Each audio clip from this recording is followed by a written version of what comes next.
Welcome, everybody.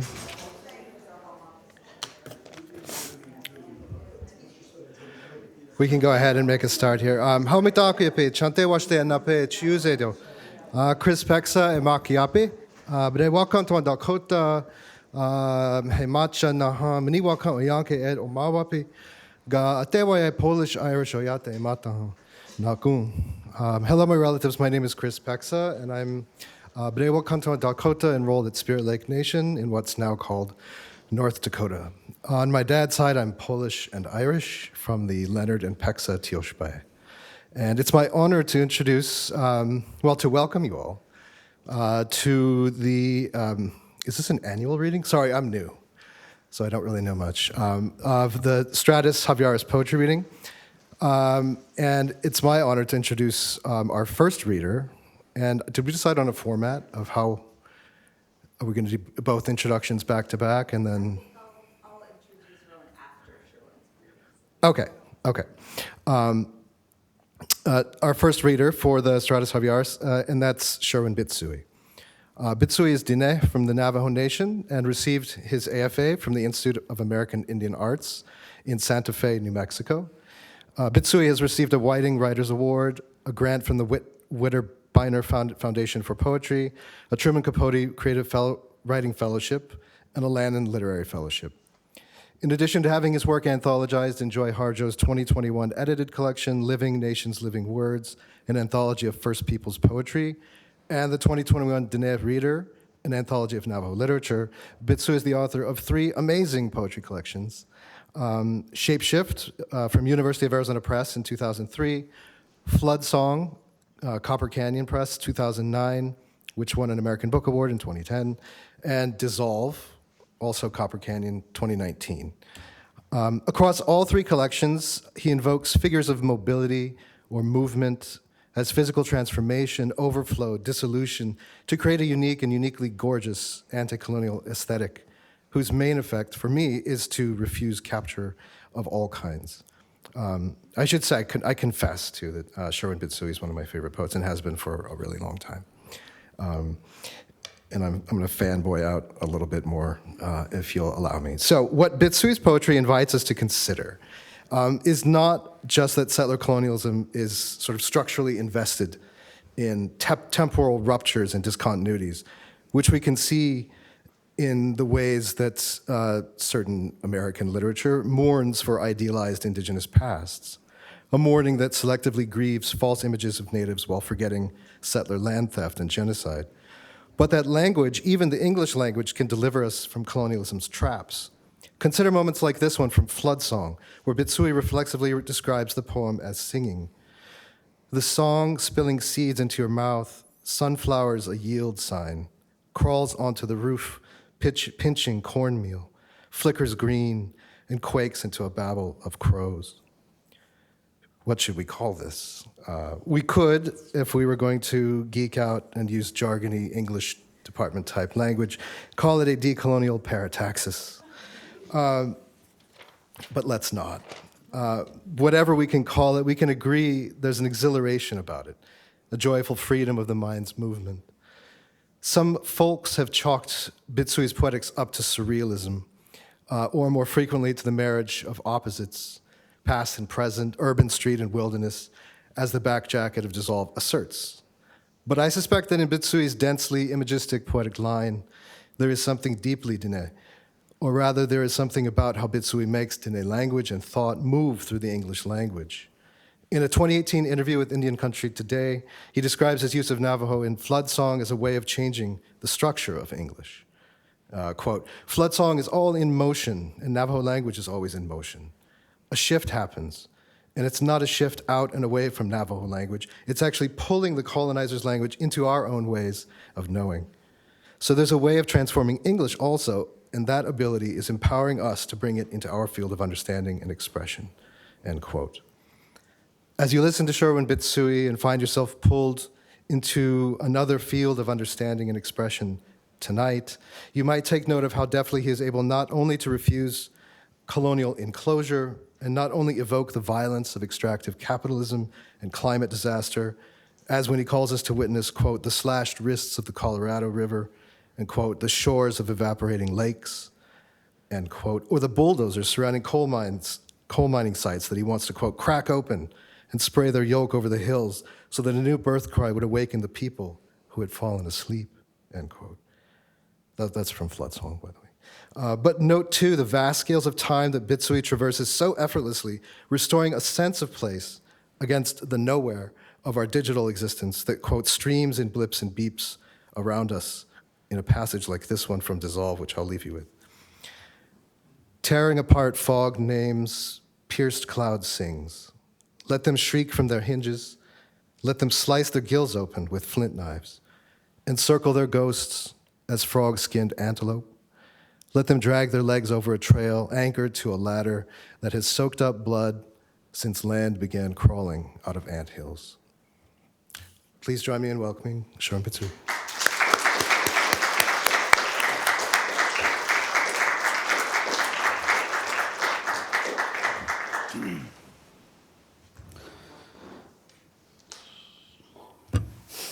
Let's see, so I don't go over time.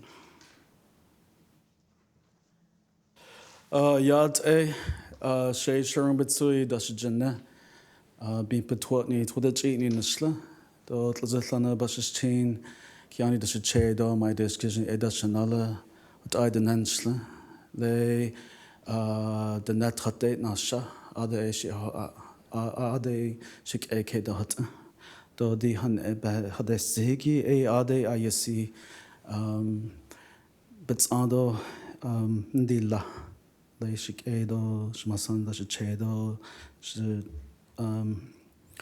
Thank you so much for having me.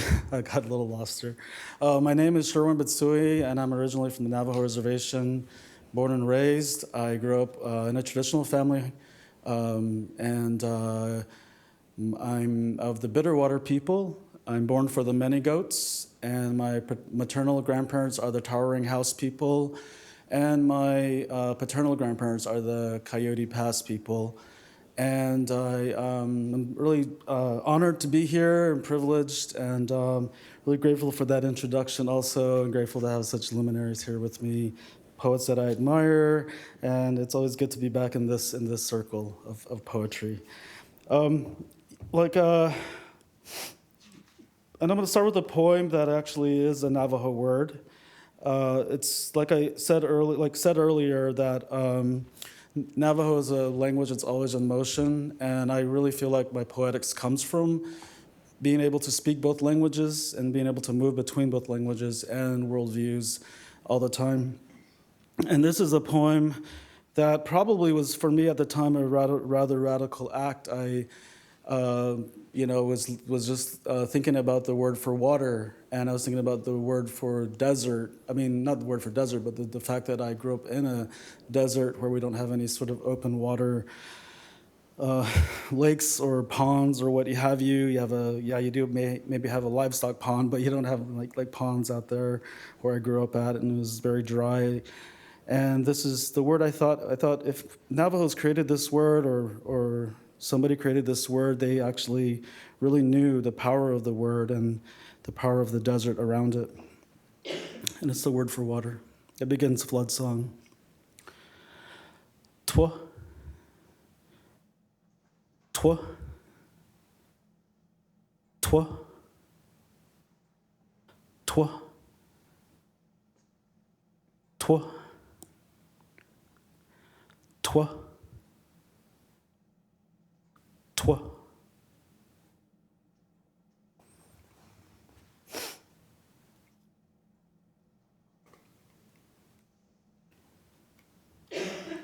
I bite my eyes shut between these songs.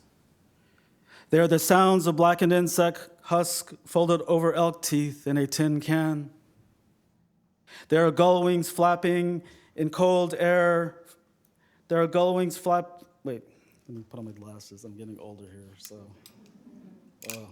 Middle age, here I am. Okay. There are gull wings fattening on cold air, flapping in a paper sack on the chlorine-stained floor. They curl in corners, spiked and black-thatched, stomp across the living room ceiling. pull our hair one strand at a time from electric sockets, and paint our stems with sand in the kitchen sink. They speak a double helix, zigzag a tree trunk, and bark the tips of its leaves with cracked amber. They plant whispers where shouts incinerate into hisses. Stepping through the drum's vibration, I hear gasoline trickle alongside the fence and panorama of the reed we climbed in from, and slide my hands into shoes of ocean water. I step onto the gravel path of swans paved across lake scent, wrap this blank page around the exclamation point slammed between us. The storm lying outside its fetal shell folds back its antelope ears and hears its heart pounding through powdery earth underneath dancers flecking dust from their ankles to thunder into rain. I am unable to pry my fingers from the axe, unable to utter a word without grandfather's accent rippling around the stone flung into his thinning mattress. Years before, he would have named this season by flattening a field where grasshoppers jumped into black smoke. A crow snaps its beak over and over again. The pass is a blurry splotch of red cross-hatched with neon light. On the drive south, you scoop pellets of canned air and ocean across sand dunes, across the waning lick of moonlight on the dashboard to crease the horizon between petals of carved snow. And bluebirds chirp icy rocks from their stomachs and crash, wings caked heavy with the dark mud of a gunmetal sky, to the earth's bandages, shivering with cold spells and convulsions in the market underneath an avalanche of apples. A red-tailed hawk scrapes a sandstone wall with its beak. A shower of sparks skates across the morning sky. You think this bottle will open a canyon wall and light a trail trampled by gloved hands as you inhale earth, wind, water through the gasoline nozzle at trail's end, a flint spear driven into the key switch. You think you can return to that place where your mother held her sleeves above the rising tide, saying, "We are here again," on the road covered with television snow. We are here again. The song has thudded.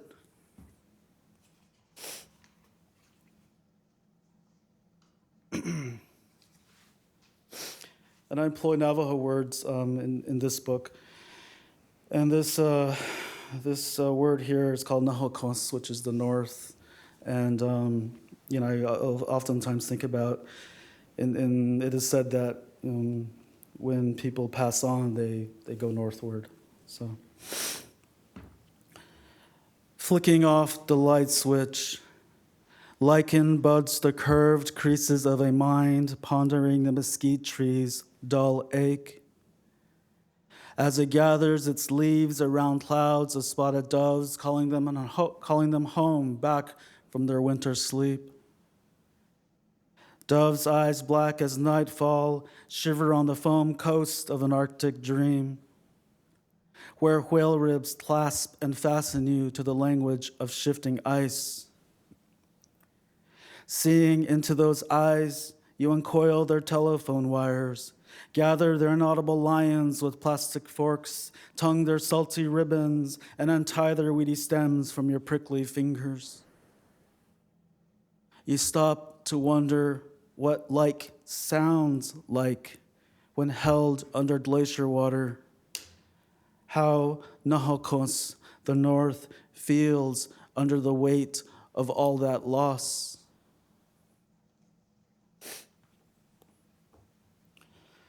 A little bit from Flood Song. Now my metal album. I'm kidding. I was like, this is my black metal album, Dissolve. So this is a poem called Caravan, and I lived in Albuquerque for the past 10 years. a little bit longer than that. And this is a poem about rescuing a beloved or a loved one. And in this case, this is one of the poems that sort of brought me back to clarity after finding my brother in the streets, lost, addicted. It's called The Caravan. And there's the Navajo word in here is Nihitzile, which is our brother. It's the only Navajo word in this whole book, actually. The Caravan. The city's neon embers stripe the asphalt's blank page, where the story pens itself nightly, where ghosts weave their oily hair into his belt of ice, dress him in pleated shadows and lay him fetal on the icy concrete. The afterbirth of sirens listening over him. We drain our headlights on his scraped forehead and watch a December moon two-step across his waxen eyes. His mouth shallow pond, a reflecting pool, where his sobs leak into my collar. One more, just one more, he says, as he thaws back into the shape of Nihitzile, our brother, bruised knees thorning against his chest. We steal away, our wheels moan through sleet and ash. Death places second, third, and fourth behind us. At home on the reservation, Father sifts dried cedar leaves over glowing embers. Mother, hovering above cell phone light, awaits. He's okay, never went out, watched a movie instead. But tonight, my speech has knives that quiver at the ellipses of neon Budweiser signs blinking through the fogged windshield. And I want to text, I've only rescued a sliver of him. He's only 25 and he smells like blood and piss. His turquoise bracelet snatched for pawn by the same ghosts who traded his jacket for a robe of snow and ice before inviting him back into the caravan for one more, just one more.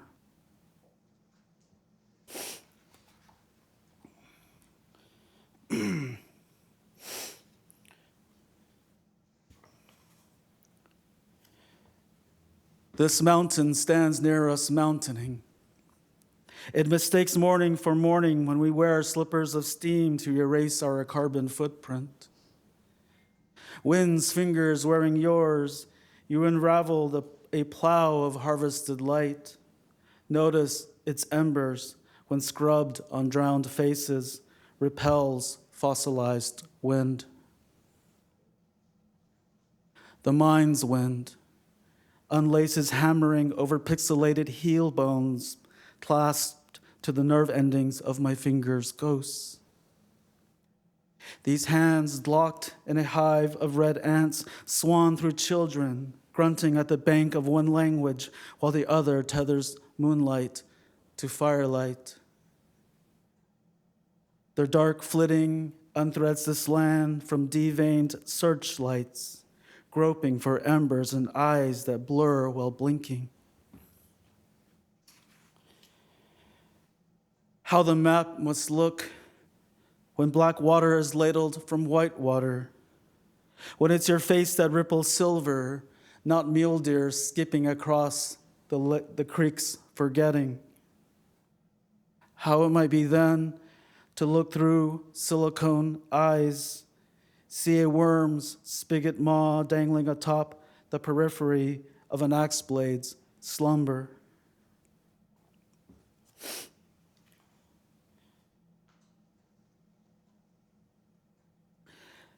Slipping into free fall, we drip pattern the somewhere parts, our shoulders dissolving in somewhere mud. The arcing sun whistles across the mask's abalone brow. its blurring pouts into a forest chirping from a lake's bite marks, stamped vertically on this map's windowsill. Kneeling our thoughts on ellipses evaporating from oyas of fragrant wet clay, we saddle the drowning's slippery rim. A hovering smear, trailing desert washes, fenced in with a murder of mirrors, illumines the eating, groaning over us. Nibbling blades of winter light, the goats bleeding, leased downwind, pastures among foals dripping out of hollowed-out dictionaries. Jeweled with houseflies, leather rattles, foil-wrapped, ferment, in beaked mask on the shores of evaporating lakes. This plot, now a hotel garden, its fountain gushing forth the slashed wrists of the Colorado. We just lost our water rights, too.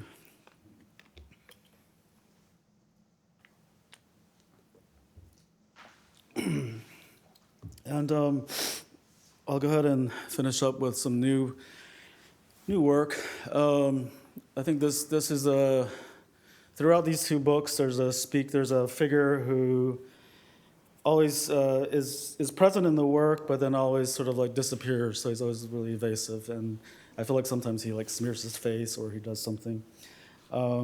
So in this way, this book, it feels like the speaker, that speaker is speaking directly at the listener, or with the listener, or whoever.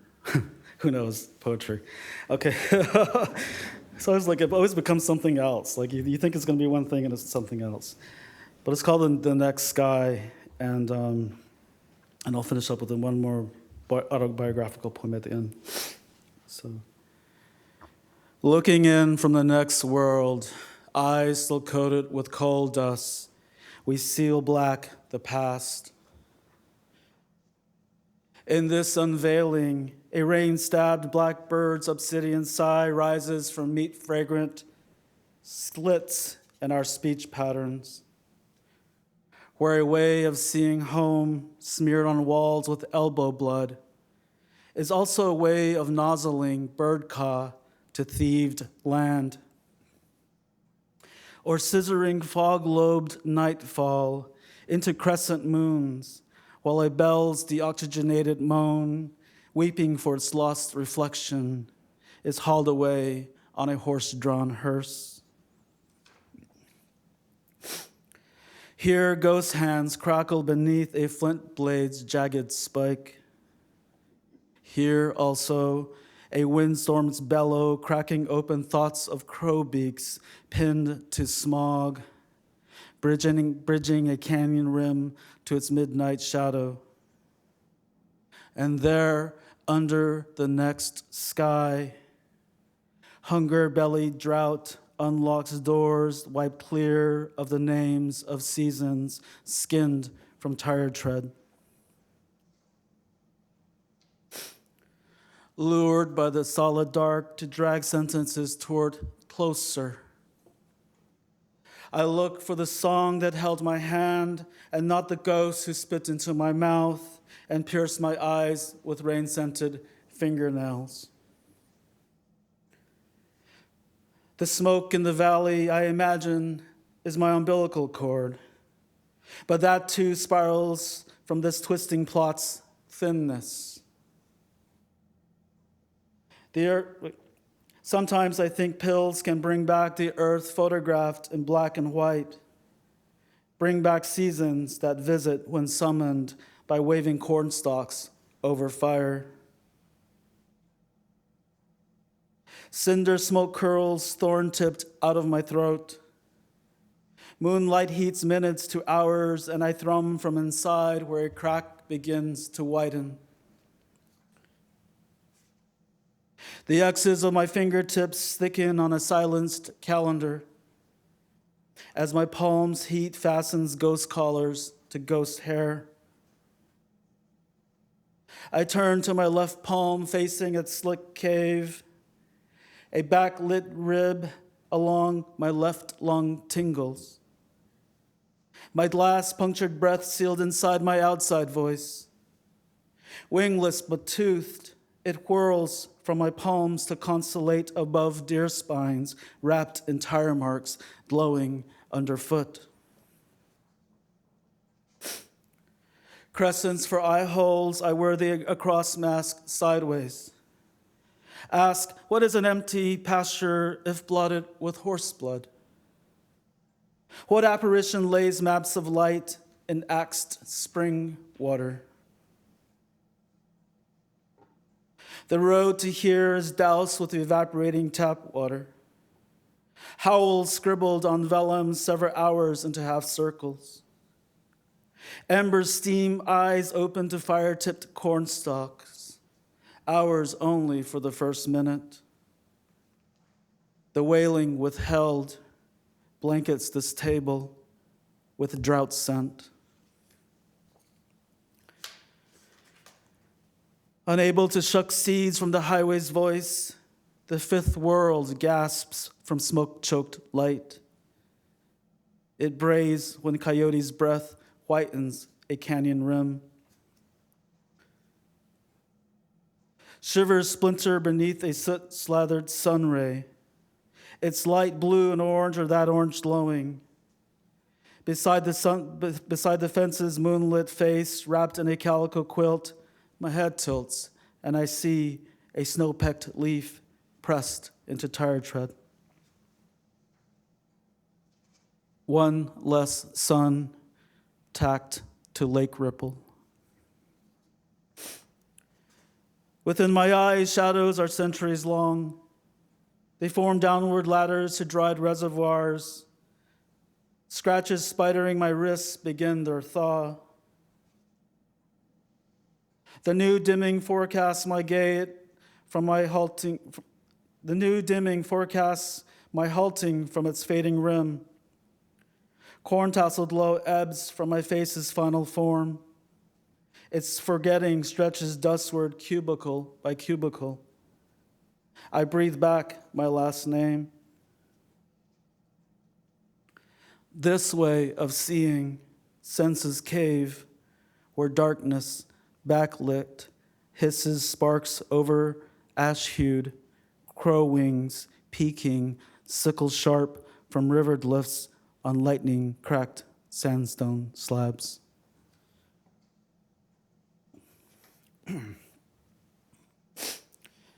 And night's wind grown tail curls open, its gown round and starlit, brass bits gleaming in it. But there is no heat stroke to language with a split tongue, no fissures chittering in an elk-hide drum to scoop out then discard, no lanterns turned to the edge of off, quivering below flame-licked pine. Pinned by the flame's snarls, I remember how singed horse shadows tasted, how the wind's hummingbird, dreamed by buffalo calf, stood tallest in tobacco smoke, how children's songs shivered under their knees, circular sound. A knot of lung steam behind my rib cage, a meteor charring white over yellowing aspen.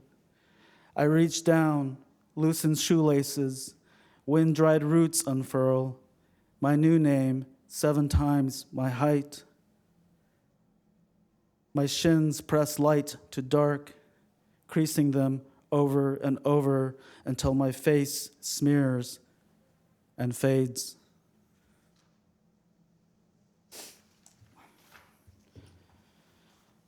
The next guy, I wrote it in the peach pink glow of forest fires, when I was like several years ago when I was started teaching at Northern Arizona University. So a lot of fire in there. I'll just finish up with a small poem that I wrote for my mother during the pandemic. So much talk about water at that time, and I just imagined there's so many people dying in our community as elsewhere, that I really wanted to capture some memory of home and how I grew up. And I just remembered an image of my mother bathing her child, and she had just bought a new trailer, and I just wanted this to give you a sense of how we grew up, because we didn't have running water, for the first maybe, 7 years of living on the res. Then also we didn't have electricity, so we had like a Coleman lantern. So.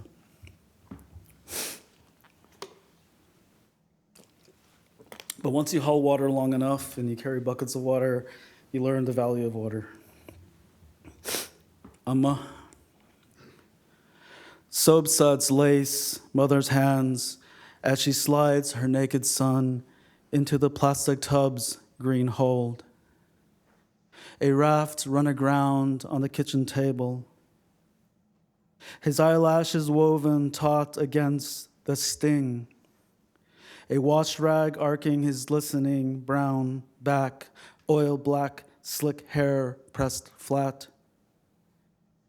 The kerosene lanterns, white sigh, all adrift in her wind-rattled single wide.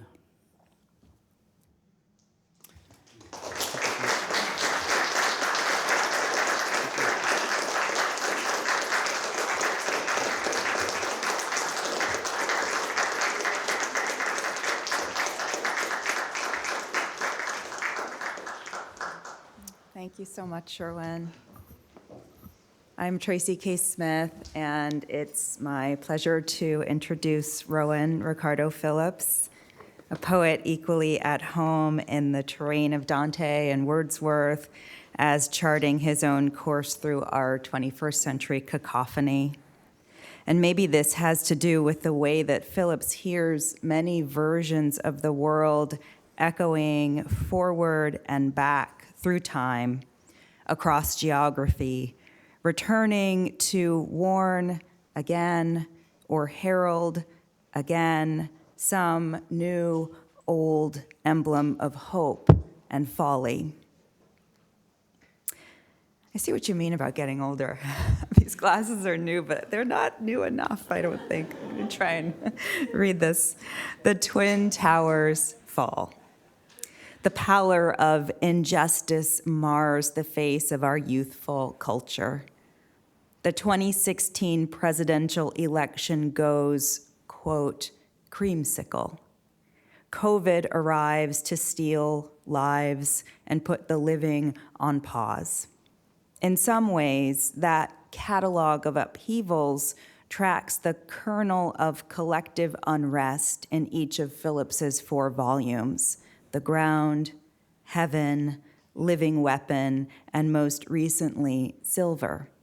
Books that hold hands with one another and, through their explorations of privacy and joy, collectivity and vulnerability, seem to ask, how is it that so much, quote, unprecedented, that's my quote, not his, upheaval all seems, can it be, to rhyme?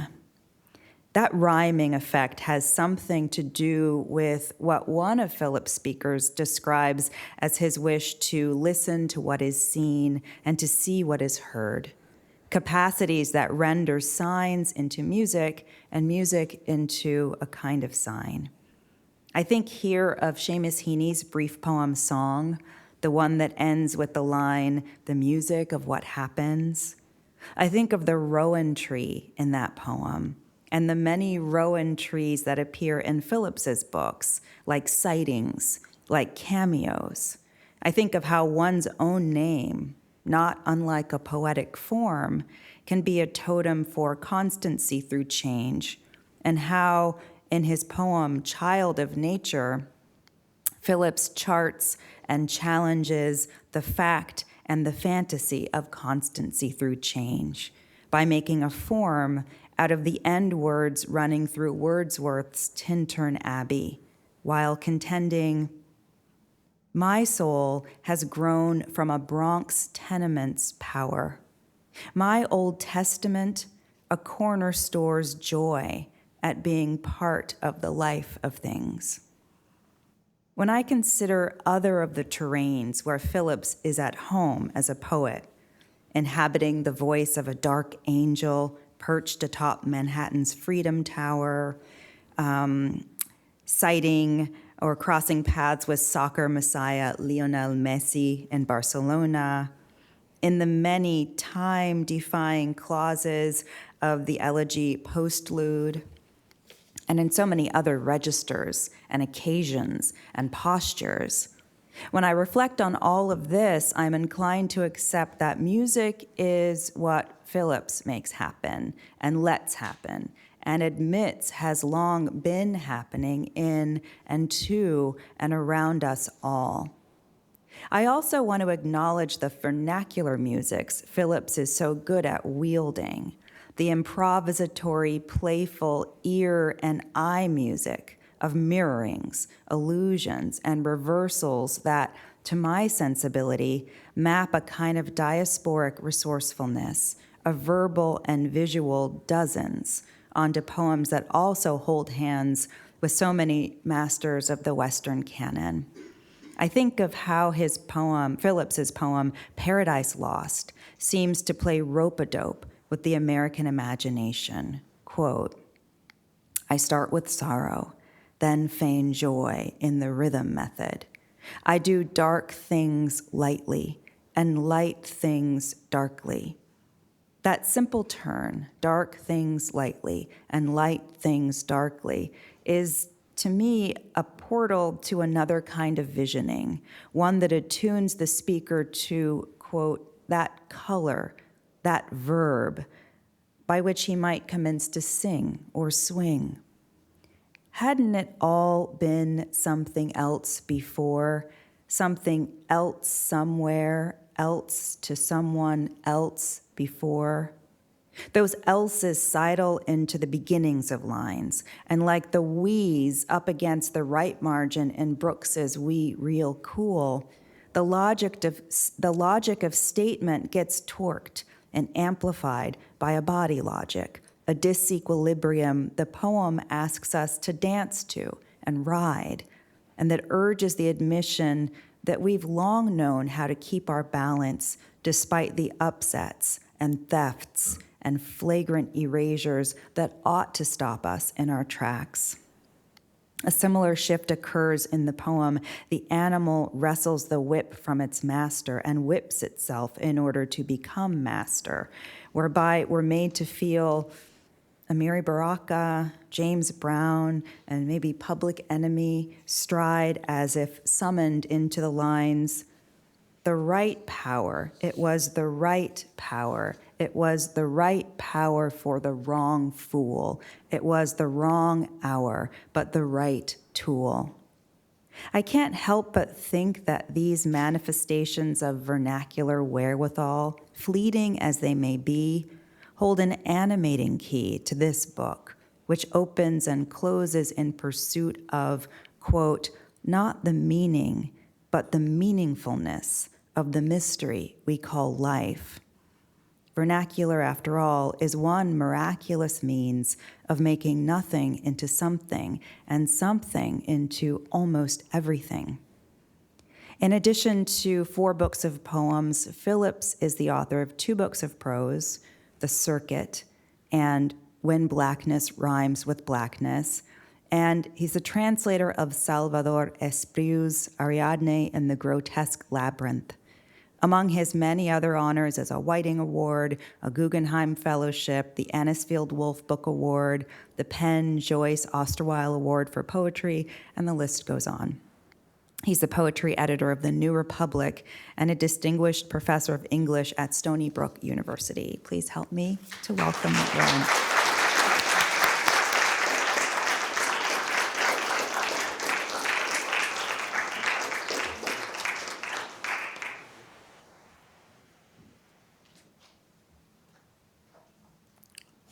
Good afternoon. Thank you, Tracy. I'll tell everyone what I just told you, which is that I didn't deserve that. I've written 4 books of poems. There's not a single note in any of them. It's kind of a Jesus takes the wheel thing, and I've always kind of hoped that I find a reader. Sometimes that works, sometimes it doesn't, but when I hear words like you just said about my work, I don't know, just want to say, go tell the Spartans, I'm here for you, and I appreciate you as a reader and as a human being. I don't know who this Phillips is you keep mentioning, but thank you. Sherwin, your work is magnificent. I'm honored to read with you. And I would like to dedicate this reading to all of you. There's a lot going on in the world and on campus. I'm so heartened to see you here. Long live poetry. I'm just going to read from Silver, if you don't mind. Thank you for letting me take these poems out for a walk. The first and last poem are the same poem. They're called The First and Final Poem is the Sun. The book kind of has a frame in that sense. It kind of creates something that's reflective and immersive, and I'd really like you to, like staring at a silver plate or a fork or a coin, just kind of get lost in it. And let's see how that goes. The first and final poem is the sun. The first and final poem is the sun, which means that poetry is a ritual that the sun organizes and arranges. But aside from the other is the singular essential thing, and is one thing among billions upon billions of things just like it, is known by a name which is not its true name, and so scours the earth in search of what it may have been in the beginning of things and may still be in the end. When time, that invention of the mind, finally reveals not the meaning, but the meaningfulness of this mystery we call life. The first and final poem is the sun. Not the meaning, but the meaningfulness of this mystery we call life. When time, that invention of the mind, finally reveals what it may have been in the beginning of things and may still be in the end. And so scours the earth in search of what is known by a name which is not its true name, and is one thing among billions upon billions of things just like it. But aside from the other is the singular essential thing, which means that poetry is a ritual that the sun organizes and arranges. The first and final poem is the sun.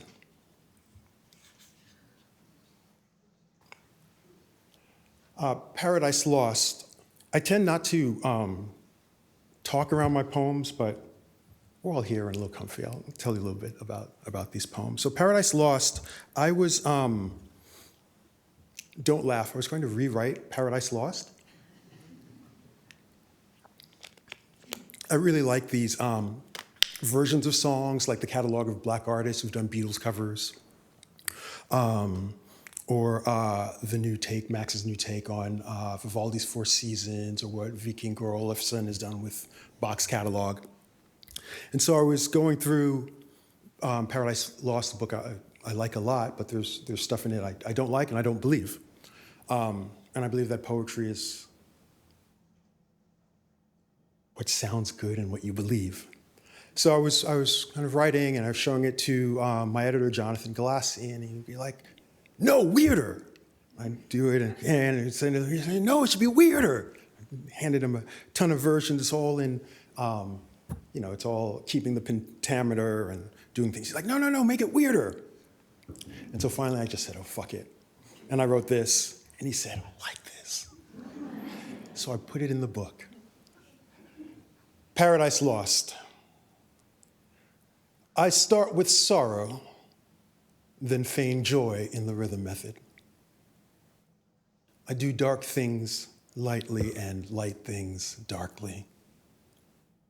Opening my front door, I find the world in flames, our tree frozen into rictus, and the front door gone.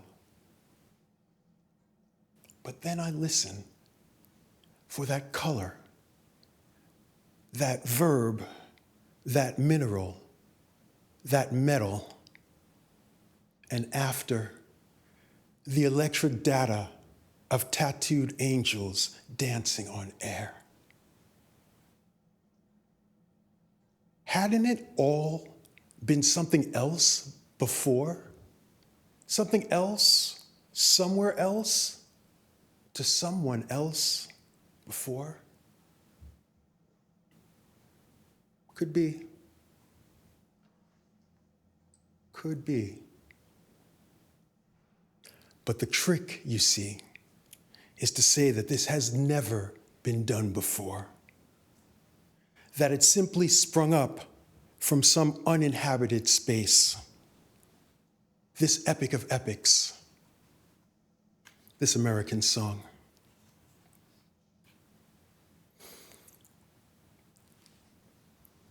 Rowan tree. How does song begin? A rowan like a red-lipped girl. Yeah, red lipstick girl, right?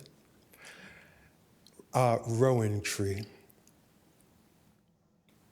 This time I got everything wrong again. The tree was red and the sky was gray. Tomorrow ran off with today. I'd swallow time just so I could get things right. I was a present to myself, but went right past it. I called myself it and sat with it, sad with it, and yet couldn't find the lie in it. It suited me to a T. Without it, who would I be?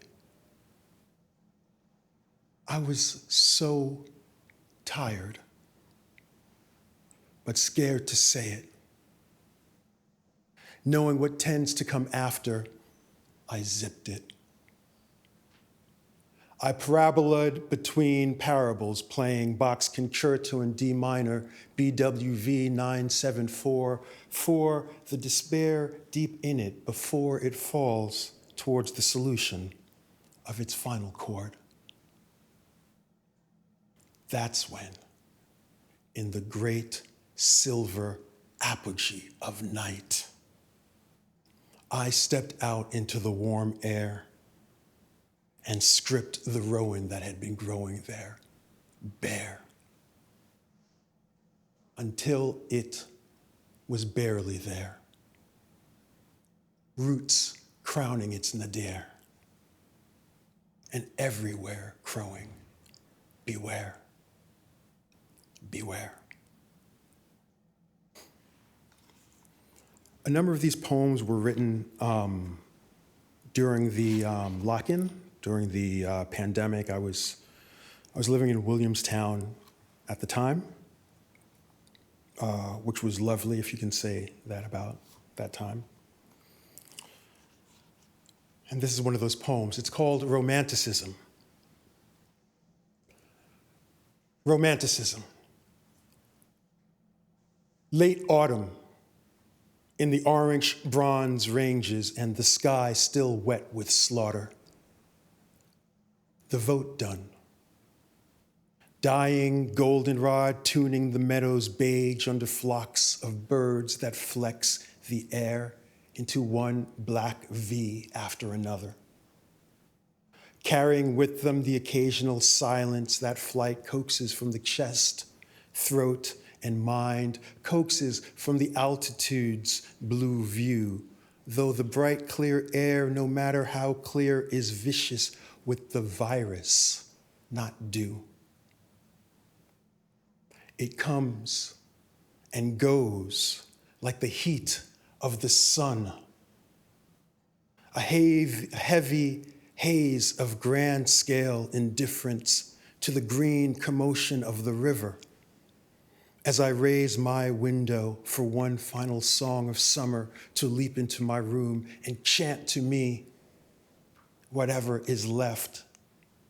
As I shut the window tight and the cold burns my nose, as I lean against the glass, for one brief glimpse of God in this world, what moves in the far-off fade spectrum of the wattage as daylight grows dimmer, and that feeling that comes and goes, what is it? I've asked again and again and again, and I so want to tell you it's something else, something new, a cure for this world. So I do, and then I don't as I do. There is a marvelous Argentine folk singer and guitarist named Atahualpa Yupanqui, who I spend a lot of time listening to and thinking about. And I play the guitar. I usually play it just to clear my head when I'm thinking about things. So this is a poem that's titled Atahualpa Yupanqui. He had some amazing songs that are kind of interspersed in this poem. Guitarra, dímelo tú, me está sobrando guitarra, El Poeta, among others. Atahualpa Yupanqui. 1. Blue papa of the cosmic canticles, that the moistened plums sing to throbbing stars, stay a while. It's only morning. The larks are still asleep inside your old guitars. They dream the double dream of free harvests from a free land far, so far out of view. Can you see it? Guitarra, dímelo tú. 2. Once I rode my horse into the center of the city, and a great silence grew deep inside me. A burning ember dwindling down to cinder. But I knew this silence was not a yes or a no. And as I'm no poet, there are so few. Did I dream you? Guitarra, dímelo tú. 3. Come stitch the night back together again, Don Ata, double God, with your single string of bass, the one all the quiet pain comes easily to. Or so it seems in the wide spectrum of your 6 silver strings. 5 for what's faithful, and 1 for what's true. And which am I? Guitarra, dímelo tú.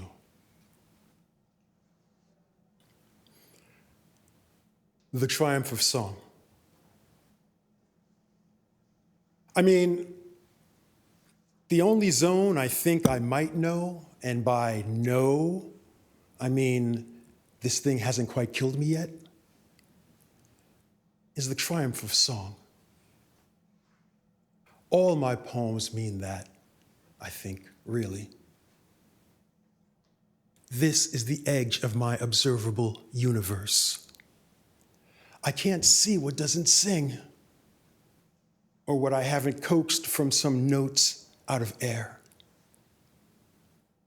Like the first time I must have heard Strawberry Fields Forever. I was 12 and cupped the soft black sponges to my ears while sitting cross-legged on a friend's twin bed, as the janky copy of the cassette copied over my memory of where I was whom I was with, and even who I was. All I remember is the song. All that confident lack of confidence, which is what writing poems is really like. The dark blood zoning forwards and backwards in the brain. The heart like grass in a bowl. And the burning horizon's sharp swagger, all of it. Part physics, part faith, part void.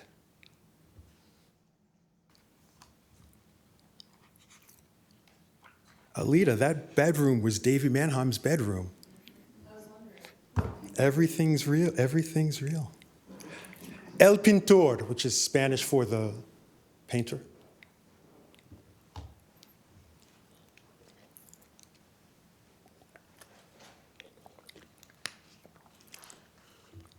I spend my summers in the Costa Brava in the northeast coast of Catalonia, just near the French border.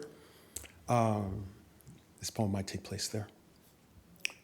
El Pintor. By the time you sketch it out, they're gone. A different kind of murder you call art. It's Thursday, and all is ridiculous. The bourgeoisie, certain that anyone else is the bourgeoisie. August stranded in the bright ennui of inheritance. Fall like soldiers onto this coastal town. As a culebron of clouds, suspended minor chords coax the sun from its sightless perch, and pale gold LeBron James jerseys dot the bars lining the esplanade. Un bar folie berge, this is not. And the perspective may or may not be messed up. But these people, you see only in the wince of their summer orgasms, gouged out from their shells and soft as urchins they want in. The back tattoo of the Dutch banker, the surgical scar of the Dutch banker's wife, the French couples who go Dutch on breakfast, tapas, dinner, and themselves, they also want in. Everyone wants in. To be described, or just some mortal sleep. That blank canvas behind our closed eyelids, where dreams save us, and we all become gods.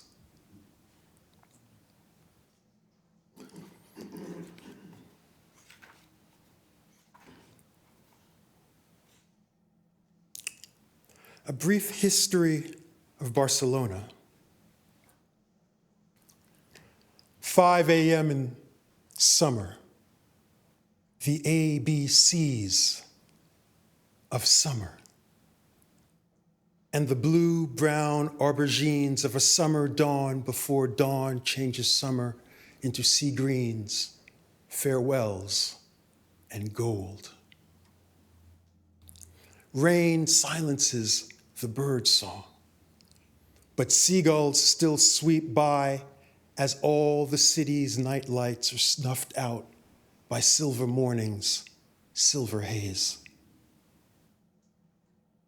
The imagination hides in plain sight as the sun's rays in the western night, or the soft hustle of those languished stars that in a sky blue hex evaporate from view, never to be seen again. Like a brief history of Barcelona that begins with Inshallah and ends there too. So Professor Smith was kind enough to mention a poem called Child of Nature. It's a 180-line poem where I take the last word of each line of Wordsworth's Tintern Abbey and take it from there, right? I'm not going to read that poem right now, but I'm going to read a poem that has a similar skin to it. I keep hitting this mic. That has a similar skin to it. It basically follows the same process. I think that poems are things. I don't tend to think of like poets and artists. I consider it a plastic art. It's a thing where you're taking things apart and putting them together and see how it works. I get the feeling that you work in the same type of way. So this poem is called The Stolen Note. Since he was brought into the room, one of your old professors, Seamus Heaney has a poem called The Given Note, which moves me tremendously.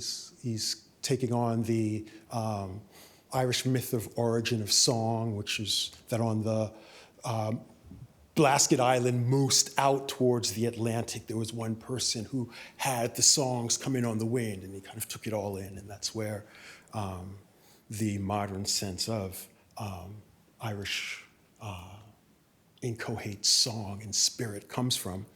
And it shouldn't be a surprise, I think, for someone from the African diaspora to feel akin to some of these songs and stories.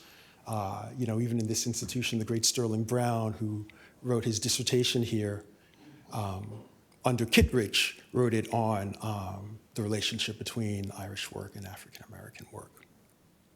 I feel like bringing Seamus into this space. Let me see if I have it. The Given Note. On the most westerly Blasket, on a dry stone hut, he got these words out of the night. Strange noises were heard by others who followed, bits of a tune coming in on loud weather, though nothing like melody. He blamed their rough fingers and ear as unpracticed, their fiddling easy, for he had gone alone out onto the island and brought back the whole thing. The house throbbed with his full violin. So whether he calls it spirit music or not, I don't care. He took it out of wind, off mid-Atlantic. Still, he maintains, from nowhere. It comes off the bow gravely, rephrases itself into the air. I probably shouldn't have done that because now I'm going to read my own poem, and you should never read a Seamus Heaney poem and then read one of your old poems. But we're poets. We die on the tip of the spear. I don't even like to call myself a poet, actually. You two are poets. I just make things. The Stolen Note. This is not set on the most westerly Blasket. This is set on the very tip of Luanda in Angola, when the first sliver of the first sail of the first slave ship is encroaching on the horizon. Where did we get our music from? The Stolen Note. Ocean exposed like the smallest Blasket.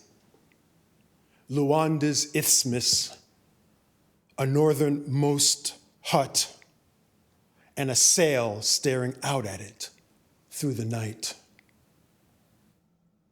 They knew that was no crescent moon, had heard of others dragged into the white, their tune silver as shark and sword and loud weather, as much a bleak code as a melody. There was no preparing for it. An ear either knew it or not, nothing easy. A continent turned into an island turned into pain, Take this thing, they heard. This is your first violin. So whether they called it sacred music or not, I don't know if I care. Here it was, the ancient modern mid-Atlantic song of a somewhere turned into a nowhere. And nowhere to hide, they listened gravely as an iron note inched closer on air.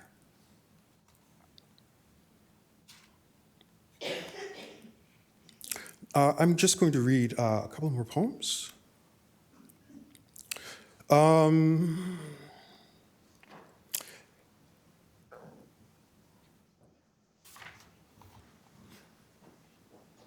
Screens. George Floyd's face floats slightly out of focus, the same way a fire always does, because there is no beginning or end when you look at either. Only the heat. Remember the heat. How it burns the back of the throat as night screams his name through the flames.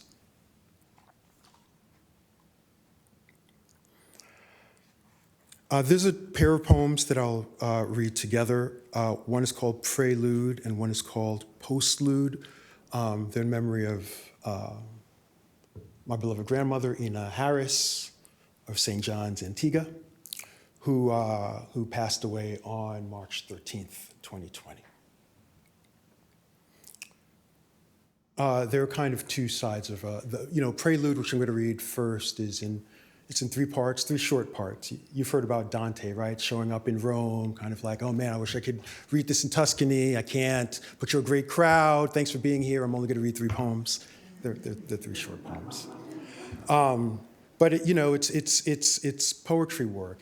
They're rhymed couplets. It's got a pentameter, things I like. It's an elegy, right? And it's pretty good. But I still had that itch, like when you've recently lost a tooth and your tongue is always kind of investigating that spot. So the second poem came, the postlude.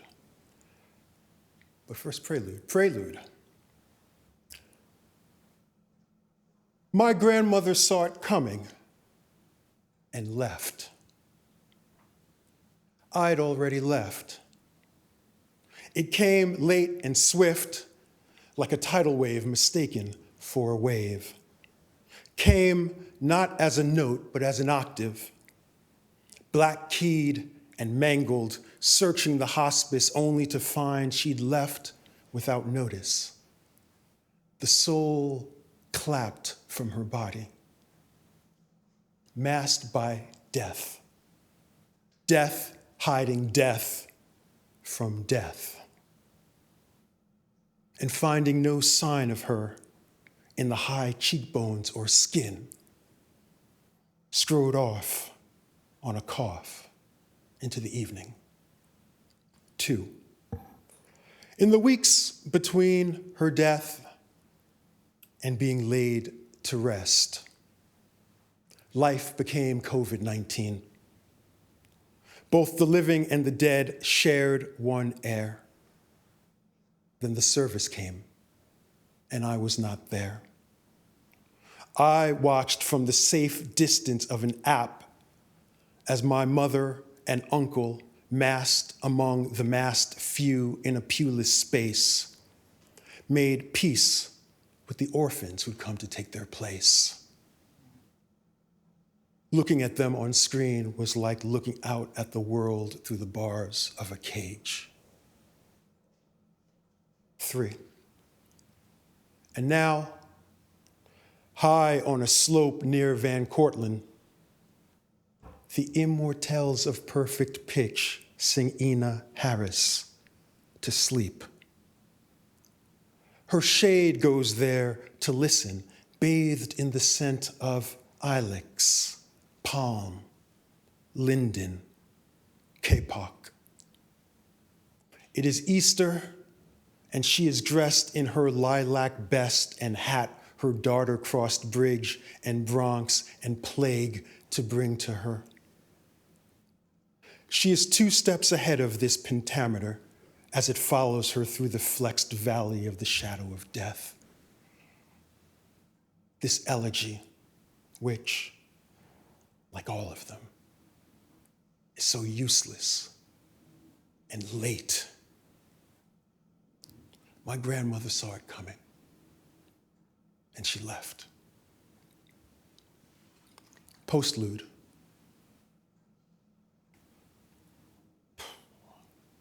Her hospital bed, her favorite red gown, the one embroidered with small purple and gold flowers trellising the unknown infection riddling every inch of her. Her hair brushed back but not braided today. The lunch tray remainder to a corner. Plastic pudding cup, nectarine, jaded pill box, all hollowed out. Verbless, she sang, she didn't sing, and sang as she cross-faded to an invisible dimension seen only on the back of her winced lids. The flowers sitting on the windowsill, those photos pinned to the wall, the turquoise vase, the unused frames, suddenly they seemed important. Where would they all go? I surprised myself that just for a second, I deemed those things to be of value in themselves, all that flared bric-a-brac, and felt ashamed. I held her hand in search of some resolve, but as her hand trembled, my hand trembled. I was bad at this. I wanted to prove that I wasn't. My mind reassembled and for a moment shut down. I joined her where Charon sat at a makeshift table, killing time with his dog in the foyer, playing dominoes by himself, waiting under the faint spectral light of a coy star. She was there, only in the most craven sense of the word there. As when someone says, "I'll be there soon," when they're still in New Haven. She squeezed my hand and whistled from the strain. I rubbed her hand with my free hand, then kissed it, and then kissed her warm forehead again as I pried my hand from her grip and missed my last chance not to have done that. I looked at the time and saw I had a minute left. Then, after having done all the math, took a deep breath I can never take back. Far away was a better me who would chant she saw it coming, so she left. But my car was waiting downstairs, silver and fine free. So I left. The rental purred when I turned it on. And just like that, she was gone. I'll just read one more poem, and thank you for your time.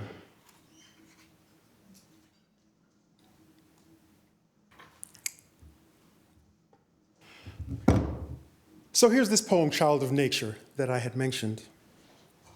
It goes by quickly. But I wanted to bring it out for all of you. I think the only things you need to know in this poem are, I've just gotten back from New York after a year and a half in Williamstown in the Berkshires. The Beatles had a song that they didn't record on an album called Child of Nature that Lennon later recorded as Jealous Guy. And I think that's about it. Child of nature. Maybe 7 years, or if not, some length of time like that has come and gone. I hear them in my head, in the clear mountain springs I left behind when I returned again to my hometown, New York, its steel cliffs sag-glassed and star-stunned in the weak impress of sunlight and solitude. Years connect and disconnect me. The winter-sharp sky and the cold comfort of a cloud in repose in it that, once seen, vanishes from view. As nature imagines the orchard tufts that cloud has passed over, the haloed fruits the sun and moon steal at dawn for themselves before day starts, and the talking heads see emerging from their foxholes practiced lines on the sanctity of God and Christ, farms, the investor, the glory of coal smoke, and the movement we need swinging from trees. Having let be my center of seam, I spent a year and a half in the woods, culling from those cold mountaintops the next fire, feeling infinite and alone. What forms first, a thing or its form, the I or me, the maker or the thinker, a bird's eye view of life, what Arnold called the din of strife, a little like Floyd's Us and Them, soothed the doom of numb Zoom rooms. But what sweet prisons, not still a prison? What kind heart isn't bathed in blood? What mind doesn't mind being the mind's second act? I was too abstract for the Berkshire snowfall, perhaps, which day by day flared out like influence from a concrete dream about abstract life.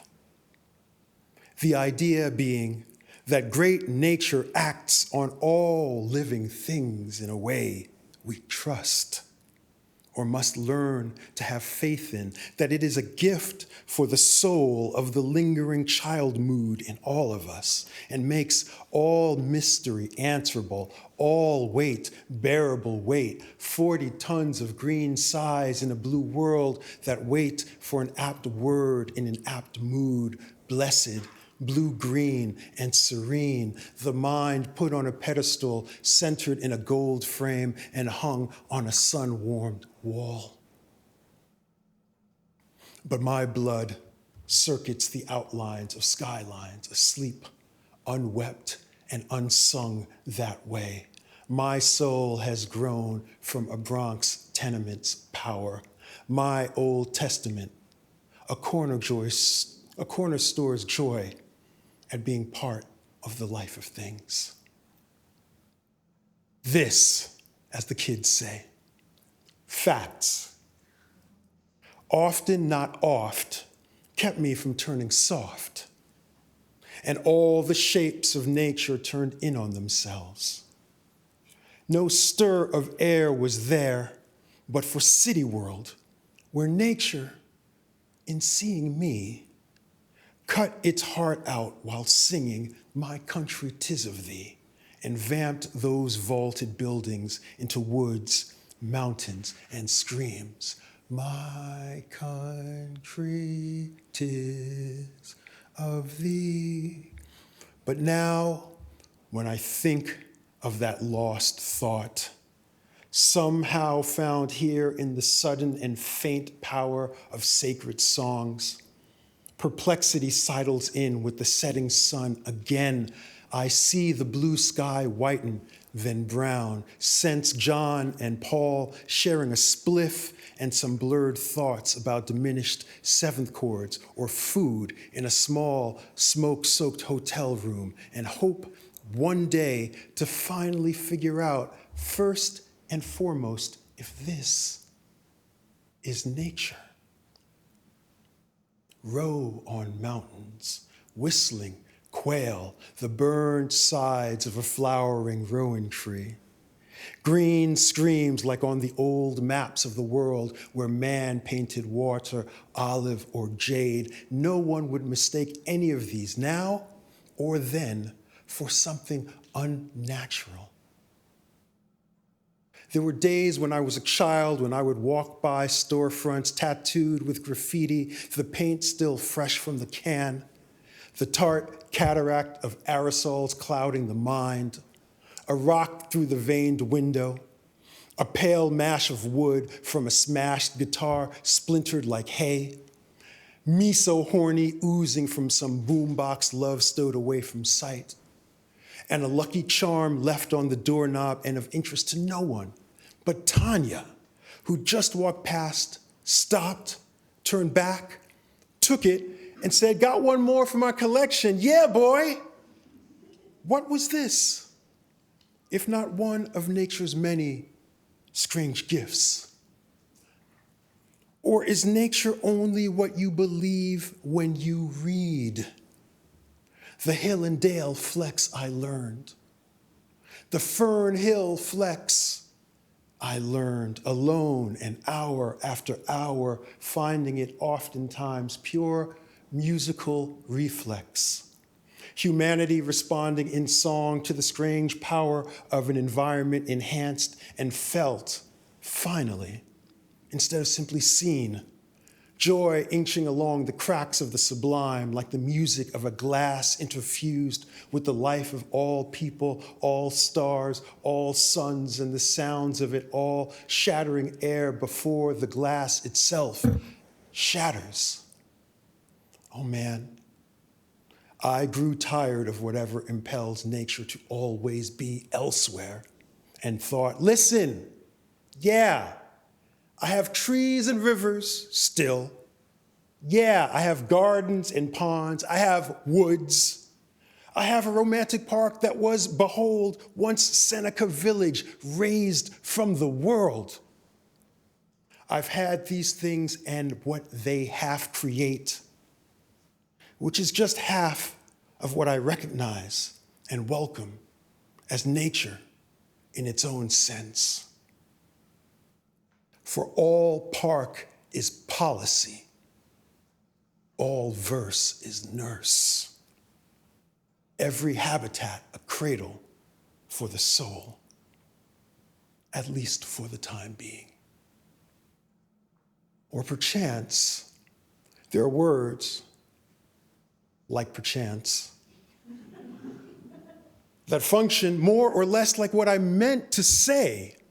Decay being part of the process, faint cloud banks frothing, then finished by the wind, part friend, part foe of what the mind sets out to catch whenever and wherever it can, read or listened to under sun or streetlights. I too crave a bright ocean meadow while the sun braids the green with its warm gold. Once, this seemed the only way to be and make a natural world. But I can't betray where I'm from. I don't want that privilege.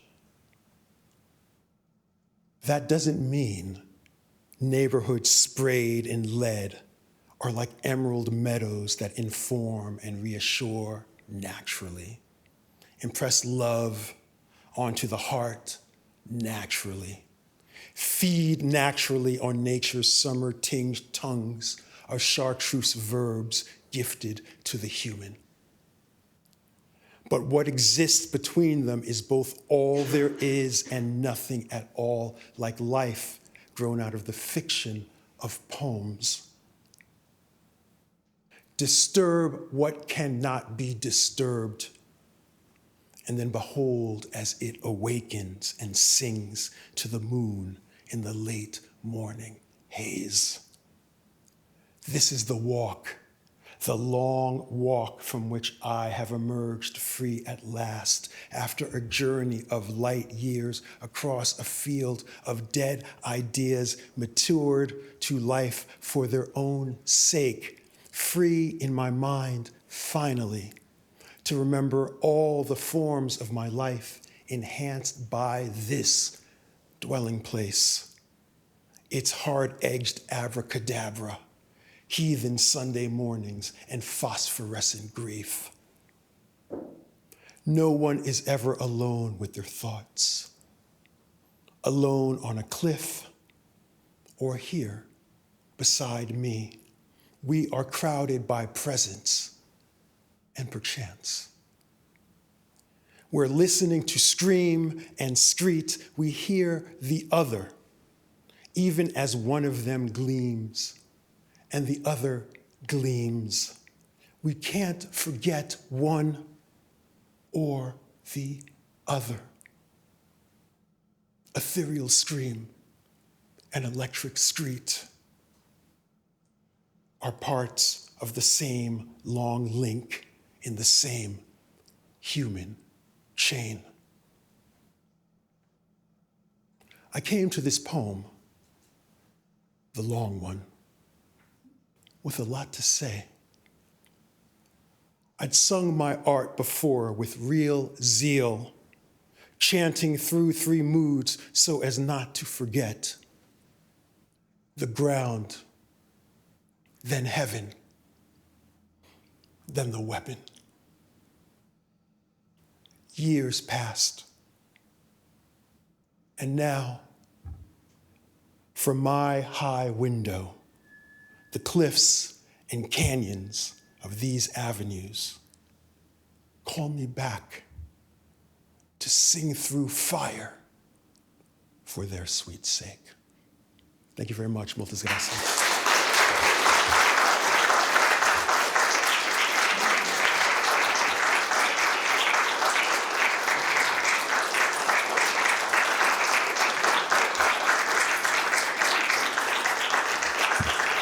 Thank you, Rowan and Sherwin. I think we have a few minutes for some questions if you guys feel like entertaining them, and there's a microphone for those.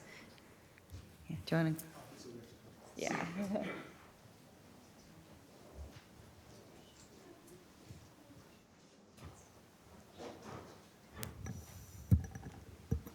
I feel like a non-white version of the Smothers Brothers.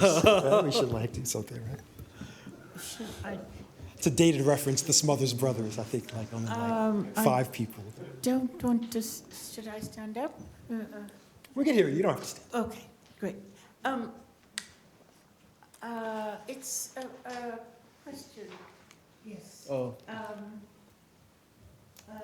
It's a poetry question, if you follow it. I loved what you read very deeply.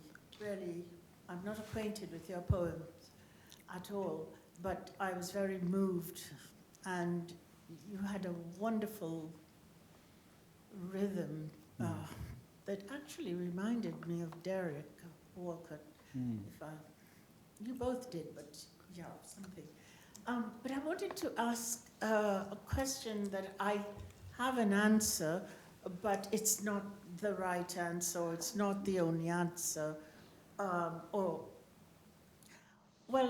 there are 50 states that make up the United States, and 26 of them are the names of Native Americans. And I wondered, I have ideas about what it means, but I wondered what you thought. What does it mean that a country that basically eliminated the population, it met but then having eliminated or attempted to, starting with Massachusetts, Connecticut, just going west, Michigan, Illinois, Minnesota, or is it Minneapolis? But, you know, Wisconsin, Kansas, just until you get to Arizona, Alabama, Mississippi, of course. Got rid of the people, or attempted to get rid of the people, but then kept their names. What do you think of it? Is it something that is more widely known and discussed and that everybody has kept it from me? Because I find it deeply mysterious and, yeah, right, yes. So, Yeah, thank you for that. I think for the most part, I grew up on the Navajo reservation, and we still have our place names. And those names are, I come in a way, I come from a very spiritual and also poetic world. The names of our sacred mountains surround our homeland. It's our sacred land. We share it with the Pueblo tribes, the Hopi, the Zuni, and the rest in New Mexico. And so these particular names of places have meaning and they resonate. And they also name us in return, in a way, or they give us names based on their structure or their, their, like basically we get the names for things within the body and the mind and the spirit from the place that we've named. And like the word for twa, that little water twa, that's a whole story into itself. And so like the word for strength is tzil. Dzil. Dzil would be strength, having strength. And then the word for mountains are dzil. So you see there's a relationship there. And then the word for breath is nelche or hoyol. And that's the same word we use for wind.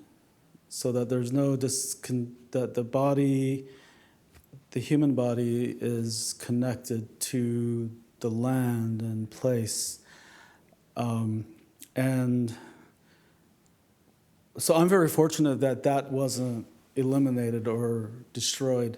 I'm really very lucky to still have access to my language because there was such an attempt to erase all indigenous languages and identity and connection to place. So if you can look at these words like Massachusetts or words out here, I would just say try to learn what they mean, but try to learn it from the perspective of the land and how the land is moving through or how a river is moving through a place, because that word probably describes that motion or probably describes the sunlight shining on that landscape or something to that effect. but there's the audacity of it, the idea of eliminating the people but keeping their names as it. I mean, I suppose there's so much wrong that the names of the place must just seem like a toenail compared to the. But anyway, I just. Yeah, reminders of, we're, this whole hemisphere is indigenous land. So, I mean, we have names for places too, and my grandmother would always refer to different places based on the people who live there, and that's just within the Navajo language.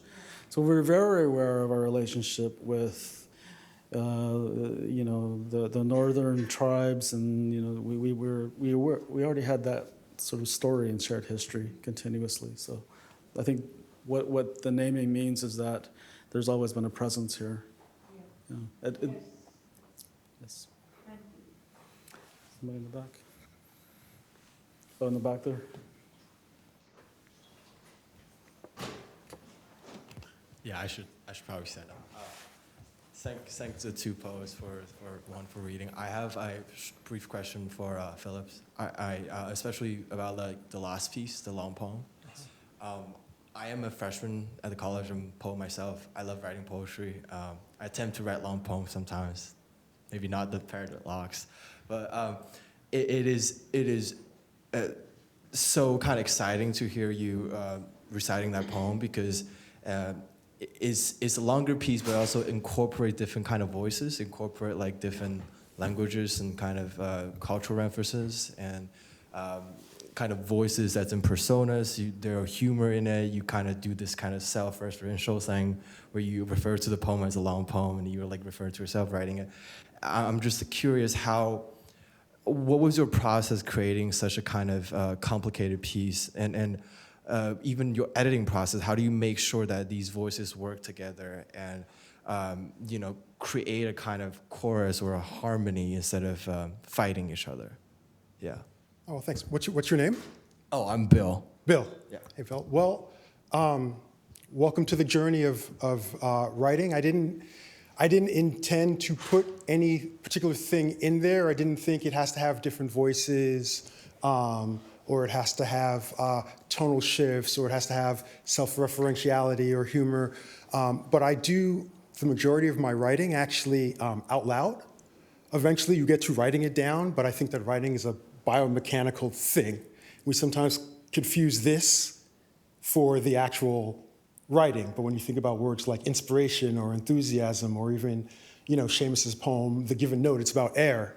And so I like to oxygenate poems, and eventually I get them down. I think it was Eduardo C. Corral who said that he handwrites a poem 25 times before he types it, because there's something about the authority of type which throws him off. I don't feel that way about type, but I do feel like living with the lines gets you more of kind of like a truly human animus. I also, that moment, Bill, when you think like, oh, this is such a great line, I have to write it down for a poem. So I never do that, right? It's like, even the better the line, the more I'm like, I'm not gonna write it down, because if it's a good line, you should remember it. And if you forget it, it's forgettable. And I like the different conjugations. Even if you think, oh, on Tuesday I had the line, it was perfect like this. I like when you don't write it down and it maybe starts to get a little slippery, then you have these various conjugations of it. Was it like, oh, I walked to the co-op, or I want to walk to the co-op? I don't remember. And so you're betwixt in between. It's almost like playing a note clean and playing it with melisma or a little bit of vibrato or things like that. But with this poem in particular, it wasn't easy, but I had the length of the poem, right? Because I was using the last words of Tintern Abbey. So I had kind of like a sense where it stops. And I actually only wrote it because a wonderful poet in England from London named Karen McCarthy Wolfe was putting together an anthology with Faber on Black poets thinking about nature. And she asked me if I would write something for it. And I've thought about these topics for actually quite a bit of time. I mean, I grew up in the Bronx. And there's always, for those of us who grow up in cities, this rhetoric of like, oh, we should like wrap you up in a box and send you to Walden. And then you'll be like a better person, or we'll send you to like Yosemite and you could like experience life and nature. And I'm always kind of like, I'm actually good where I am, and I like the environment. Like, this is a sidewalk, it's a part of nature. Like, there's Central Park over there, and there's a tree and some pigeons. This is nature, it's all part of nature. So the poem, I think it's an example of living. It's just kind of, it's life working itself out. I'm not a, form or meter or the only ways to write poems. I write free verse poems all the time. But if you're thinking about ways in which to have a long poem work, you can give yourself certain edges of the table, which is what I did. But I would say probably 85% of the time I'm writing out loud. Because like I said, I think that a poem is something that sounds good, that you believe in. We believe in a lot of things that don't sound good, right? I really like lasagna. That doesn't really sound like a very good sentence, right? And then there are things we believe in, but we go on a rant, right? And that doesn't sound good. It's actually harder than it sounds to create something that sounds good, that you believe in. You could get into the other kind of minutia of what makes a poem, what doesn't. But I start from there, and I think kind of go from there. And also, there's just such a rich tradition of the long poem. So many wonderful examples in this very room, and also in Widener, to just keep you heavily occupied. It's a genre, and like songs, right? I think all my books are concept albums. A long poem is like your 15-minute track, right? But you learn things from music as well, kind of like how do you keep things interesting? How do you kind of end something that's long and that type of stuff. So I just say enjoy the journey and, read everything and stay as feral as you can,